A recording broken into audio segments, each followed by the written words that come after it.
अस्सलामुअलैकुम बेटा, हम एयर पोल्यूटेंट्स के बारे में पढ़ रहे थे। कल हम लोगों ने कार्बन मोनोऑक्साइड के बारे में पढ़ लिया। आज हमने नाइट्रोजन ऑक्साइड्स के बारे में पढ़ना है। तो बेटा नाइट्रोजन ऑक्साइड्स दो तरह की होती हैं। एक बेटा नाइट्रिक ऑक्साइड जिसका फार्मूला है NO, एक होती है नाइट्रोजन डाइऑक्साइड जिसका फार्मूला होता है NO2। अब बेटा ये जो नाइट्रोजन की ऑक्साइड्स हैं इनके दो तरह के सोर्सेज हमने डिस्कस करने। पहले डिस्कस करते हैं नेचुरल सोर्स। तो बेटा bacterial action produces nitrogen oxide mainly NO। उसके बाद है बेटा ह्यूमन एक्टिविटीज़ की वजह से किस तरह से नाइट्रोजन ऑक्साइड्स बनती हैं। Nitrogen oxides are generally produced by the combustion of coal oil. बेटा ये जो फॉसिल फ्यूल्स के अंदर नाइट्रोजनस कंपाउंड्स होते हैं, बेटा ये नाइट्रोजनस कंपाउंड्स नाइट्रोजन की ऑक्साइड्स में कन्वर्ट हो जाते हैं। उसके अलावा बेटा जब हम फ्यूल की कंबशन कर रहे होते हैं तो बेटा एयर में आपको पता है पहले से नाइट्रोजन मौजूद होती है और ऑक्सीजन भी मौजूद होती है। तो बेटा फ्यूल की कंबशन से हाई टेम्परेचर जनरेट होता है और बेटा एयर में प्रेजेंट नाइट्रोजन और ऑक्सीजन आपस में कंबाइन करके नाइट्रिक ऑक्साइड गैस बनाते हैं। ये जो नाइट्रिक ऑक्साइड गैस है ये ऑक्सीजन के साथ रिएक्ट करती है और बेटा नाइट्रोजन डाइऑक्साइड गैस बना देती है। अब बेटा ये किस तरह से हमारे लिए हार्मफुल होती है। बेटा ये जो नाइट्रोजन डाइऑक्साइड है ये वाटर के साथ रिएक्ट करके नाइट्रिक एसिड बनाती है और बेटा ये जो नाइट्रिक एसिड होता है रेन में शामिल होकर एसिड रेन काज करता है। तो ये बेटा इसका हार्मफुल इफेक्ट है। तो बेटा इस टॉपिक के अंदर से बोर्ड के पेपर में कोई भी सवाल अभी तक नहीं आया, तो बेटा इसका ना एक जनरल कंसेप्ट आप लोग रख लें। बेटा नेक्स्ट टॉपिक है सल्फर ऑक्साइड्स। तो बेटा इसमें दो तरह की ऑक्साइड्स होती हैं, SO2 और SO3। बेटा पहले है इनके नेचुरल सोर्सेज। बेटा नेचुरल सोर्सेज के दो हैं, एक है बेटा वोल्केनो से प्रोड्यूस हो रही होती है और उसके अलावा बेटा by the decomposition of organic matter. जब बेटा ऑर्गेनिक मैटर की डीकम्पोजिशन होती है तो बेटा ऑर्गेनिक मैटर में सल्फ़र के कंपाउंड्स भी होते हैं, उनकी बेटा ऑक्सीडेशन होती है जिसकी वजह से सल्फ़र की ऑक्साइड्स। उसके बाद है बेटा ह्यूमन एक्टिविटीज़। तो बेटा ये बोर्ड के पेपर में शॉर्ट क्वेश्चन भी आया हुआ है, how SO2 is produced by human activities. तो बेटा जितने भी फॉसिल फ्यूल्स होते हैं जैसे कि कोल हो गया, बेटा इनके अंदर सल्फ़र के कंपाउंड्स होते हैं या सल्फ़र प्रेजेंट होता है। बेटा जब इनकी कंबशन की जाती है तो बेटा वो जो सल्फ़र है सल्फ़र डाइऑक्साइड में कन्वर्ट हो जाता है। तो बेटा इसके आंसर में आपने ये पैराग्राफ लिखना है, air is polluted with SO2 due to the combustion of coal, crude oil and other fossil fuel in power plants and petroleum industries. उसके बाद बेटा आपने ये वाला रिएक्शन लिखना है, सल्फ़र प्लस ऑक्सीजन और ये बन जाती है SO2। बेटा जब ये SO2 ऑक्सीजन के साथ रिएक्ट करता है तो बेटा सल्फ़र ट्राईऑक्साइड की गैस बनती है। तो यहाँ तक बेटा इसका आंसर आपने लिख देना है। उसके बाद बेटा इसके हार्मफुल इफेक्ट हैं। तो बेटा इसके दो हार्मफुल इफेक्ट हैं, एक बेटा ब्रीदिंग में डिफ़िकल्टी होती है, उसके अलावा बेटा ये जो सल्फ़र ट्राईऑक्साइड है या सल्फ़र की ऑक्साइड्स हैं वाटर के साथ रिएक्ट करती हैं और बेटा सल्फ्यूरिक एसिड बनता है। तो बेटा ये वाला जो सल्फ्यूरिक एसिड है ये भी बेटा रेन में मिल जाता है और एसिड रेन काज करता है। तो बेटा ये दो इफेक्ट आप लिख सकते हैं। नेक्स्ट है बेटा हाइड्रोकार्बन। तो बेटा हाइड्रोकार्बन के दो नेचुरल सोर्सेज डिस्कस किए गए हैं। पहला है पैडी फील्ड्स। पैडी फील्ड बेटा बोला जाता है चावलों की फसल को। चावलों की फसल भी बेटा मीथेन गैस को बना रही होती है जो कि एटमॉस्फेयर में चले जाती है। उसके बाद बेटा सेकंड सोर्स है इसका by anaerobic decomposition of organic matter by bacteria. तो बेटा बैक्टीरियल डिकम्पोजिशन होती है ऑर्गेनिक मैटर की in the absence of oxygen. Anaerobic का मतलब है in the absence of oxygen. तो बेटा जब ये डिकम्पोजिशन होती है तो ऑर्गेनिक मैटर मीथेन गैस बनाता है, वो मीथेन गैस भी बेटा एटमॉस्फेयर में जाती है। नेक्स्ट है बेटा ह्यूमन एक्टिविटीज़। तो बेटा ये बोर्ड के पेपर में शॉर्ट क्वेश्चन भी आया हुआ है। तो बेटा आप लोगों ने ऑलरेडी ये पढ़ा हुआ है कि ऑटोमोबाइल्स के अंदर जो फ्यूल यूज़ होता है वो हाइड्रोकार्बन ही होते हैं और बेटा वो वाला फ्यूल जो है हाईली वोलेटाइल होता है, बेटा वो इजीली वेपराइज होकर एटमॉस्फेयर में चला जाता है। तो बेटा ये सबसे बड़ा सोर्स है हाइड्रोकार्बन का। Automobiles are the major source of hydrocarbons emission. उसके बाद in addition to this petroleum, coal, wood, incinerator, refuse burning and solvent evaporators also contribute towards the emission of hydrocarbons in the atmosphere। तो बेटा यहाँ पे एक word use किया गया है इंसिनरेटर। तो बेटा इंसिनरेटर एक ऐसी डिवाइस है जिसके अंदर ना हम कचरे वगैरह को हाई टेम्परेचर के ऊपर बर्न करके ख़त्म कर रहे होते हैं। तो बेटा इसके अंदर भी फ्यूल यूज़ हो रहा होता है, तो बेटा वो भी सोर्स है हाइड्रोकार्बन का। तो बेटा ये सारा पैराग्राफ आपने शॉर्ट में याद करना है। नेक्स्ट बेटा इंपॉर्टेंट शॉर्ट क्वेश्चन है, what is acid rain, how it affect और एनवायरनमेंट। तो बेटा इसकी डेफिनेशन ना आप ये वाली कर लें क्योंकि बुक में इसकी प्रॉपर डेफिनेशन नहीं लिखी हुई। The formation of sulphuric acid and nitric acid from the oxides of sulphur and nitrogen in the atmosphere in the presence of water and pollutant is called acid rain और acid deposition. तो बेटा nitrogen की oxides और sulphur की oxide water के साथ react करके sulphuric acid और नाइट्रिक एसिड बना रहे होते हैं, जो कि बेटा रेन के साथ मिल जाते हैं और एसिड रेन काज करते हैं। तो बेटा ये डेफिनेशन आपने यहाँ से कर लेनी है। नेक्स्ट शॉर्ट क्वेश्चन है, how acid rain and temporary acid rain are produced. Acid rain कैसे बनती है और टेम्परेरी एसिड रेन कैसे बनती है। तो बेटा एसिड रेन के बारे में तो हमने ऑलरेडी पढ़ लिया कि सल्फ़र की ऑक्साइड्स और नाइट्रोजन की ऑक्साइड्स वाटर के साथ रिएक्ट करती हैं और सल्फ्यूरिक एसिड और नाइट्रिक एसिड में कन्वर्ट हो जाती हैं। These acids get mixed with rain, तो वो रेन के साथ मिलते हैं तो एसिड रेन बन जाती है। The acid deposition includes both wet and dry acidic deposition. उसके बाद ये आपने रिएक्शन लिख देना है। यहाँ पर देखें बेटा, सल्फ़र की ऑक्साइड्स ऑक्सीजन और वाटर के साथ मिल रही है और सल्फ्यूरिक एसिड बना रही है। उसके बाद बेटा एसिड टेम्परेरी एसिड रेन के बारे में बताया गया है नेक्स्ट लाइन में। In some countries due to the release of hydrochloric acid by volcanic eruption there is a temporary acid rain. कहते हैं कुछ कंट्रीज़ में वोल्केनिक एरप्शन की वजह से HCl की गैस निकलती है और बेटा रेन के अंदर शामिल हो जाती है, जिसकी वजह से टेम्परेरी एसिड रेन काज होती है। नेक्स्ट है बेटा harmful effects of acid rain. तो बेटा ये जो लास्ट वाला इस टॉपिक का पैराग्राफ है बहुत ज़्यादा इंपॉर्टेंट है, ये आपने लाजमी करना है और सारा का सारा ही करना है। इसमें बेटा दो तरह के इफ़ेक्ट लिखे गए हैं, एक बेटा एनवायरनमेंट के लिए इफ़ेक्ट लिखा गया है, एक बेटा फिशीज़ और ह्यूमंस के लिए इफ़ेक्ट लिखा गया है। पहले हम डिस्कस करते हैं फिशीज़ और ह्यूमंस के लिए। Acidification of the soil and rocks can leach metals like aluminium, mercury, lead and calcium and discharges them into the water bodies। वो कहते हैं जब सोइल की एसिडिफिकेशन होती है, जब उसके ऊपर एसिड रेन गिरती है, तो बेटा ये जो वाटर होता है ये सोइल के अंदर से कुछ मेटल्स को अपने अंदर जज़ब कर लेता है। These heavy metals are accumulated in the fishes. ये जो हैवी मेटल हैं मछलियों के अंदर इकट्ठे हो जाते हैं।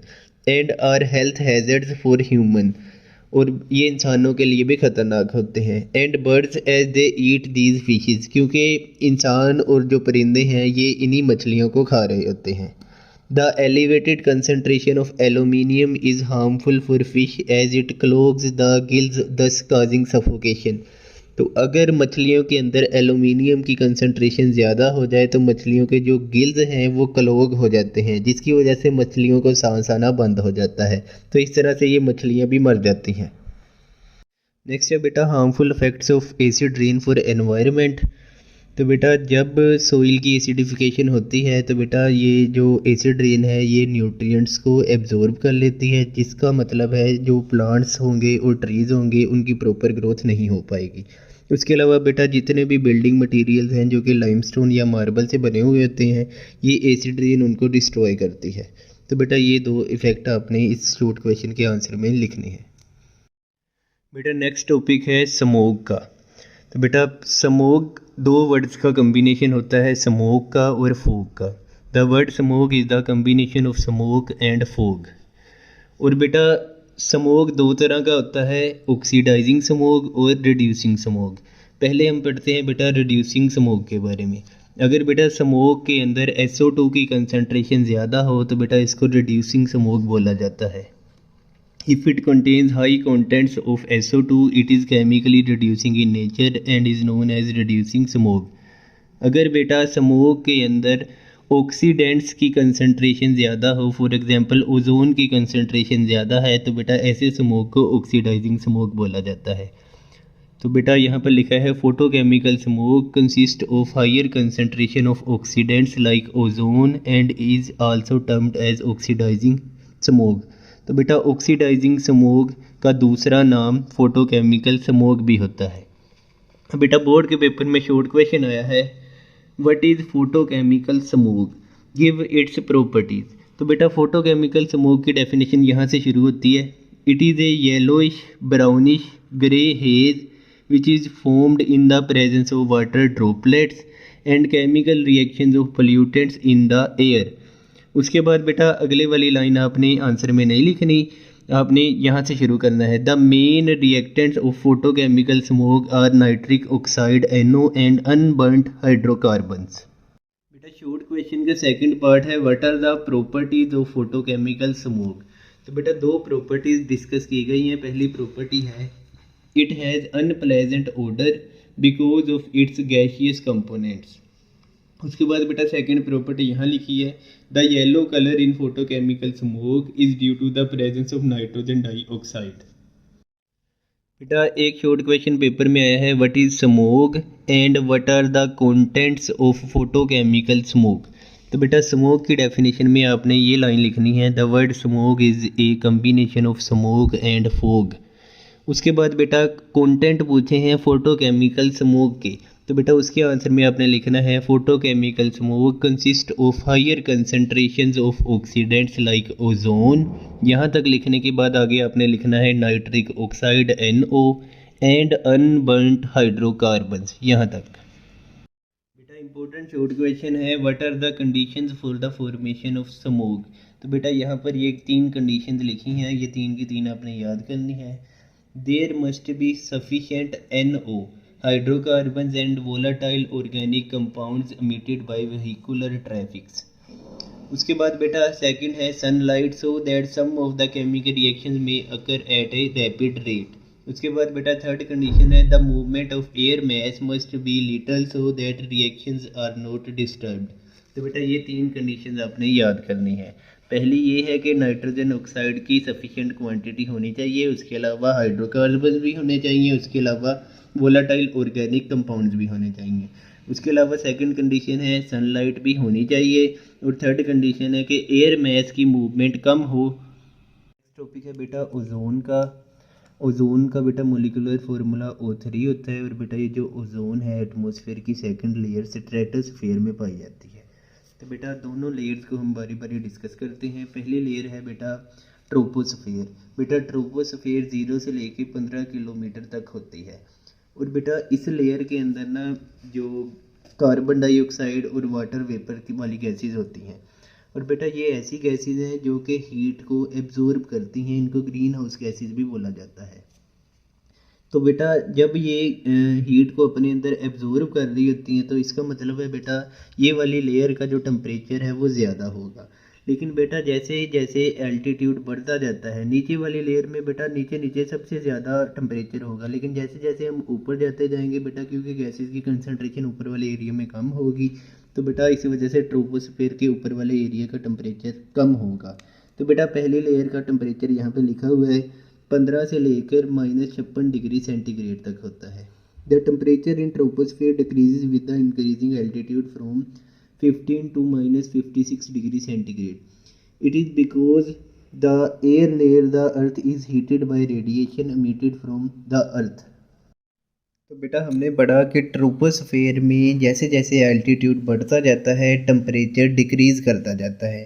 नीचे नीचे टेम्परेचर काफ़ी ज़्यादा होता है लेकिन ऊपर वाले एरिया का टेम्परेचर कम होता है। उसके बाद बेटा अगली लेयर आ जाती है स्ट्रेटोस्फेयर। बेटा स्ट्रेटोस्फेयर के अंदर ना ओजोन पाई जाती है। अब बेटा ओजोन जो है यूवी रेडिएशन को अपने अंदर एब्जॉर्ब कर लेती है। तो बेटा जैसे ये यूवी रेडिएशन को अपने अंदर एब्जॉर्ब करेगी तो बेटा इसका टेम्परेचर बढ़ेगा। तो बेटा यहाँ पे लिखा है where as the temperature in stratosphere increases with the increase of altitude that is -56 degree centigrade to -2 degree centigrade. The ozone is the main chemical species present in stratosphere which absorbs the UV radiation and increases the temperature in the upper part of the ozone layer। तो बेटा ozone layer का जो upper part होता है उसका temperature बेटा ज़्यादा होता है क्योंकि वहाँ पर बेटा यूवी रेडिएशन की एब्जॉर्प्शन मैक्सिमम होती है।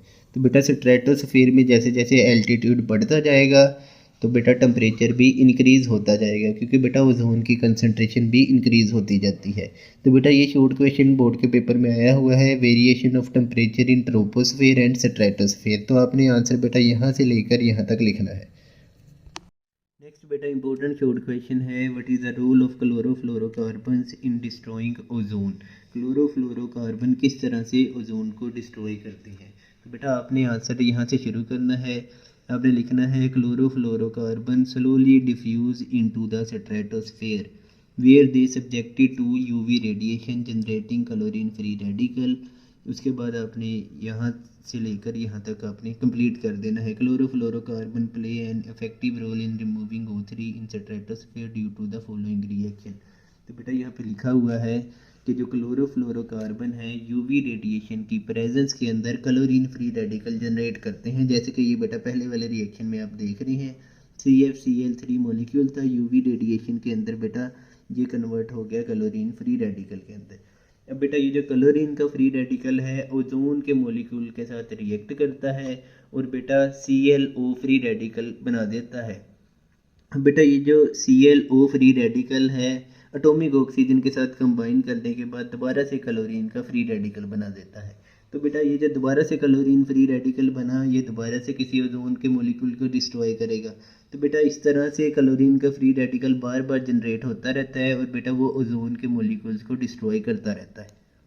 तो यहाँ पर बेटा लिखा हुआ है a single chlorine free radical can destroy up to 1 lakh ozone molecules. तो बेटा एक chlorine free radical 1 lakh ozone molecules को डिस्ट्रॉय कर सकता है। बेटा ये इंपॉर्टेंट MCQ भी है।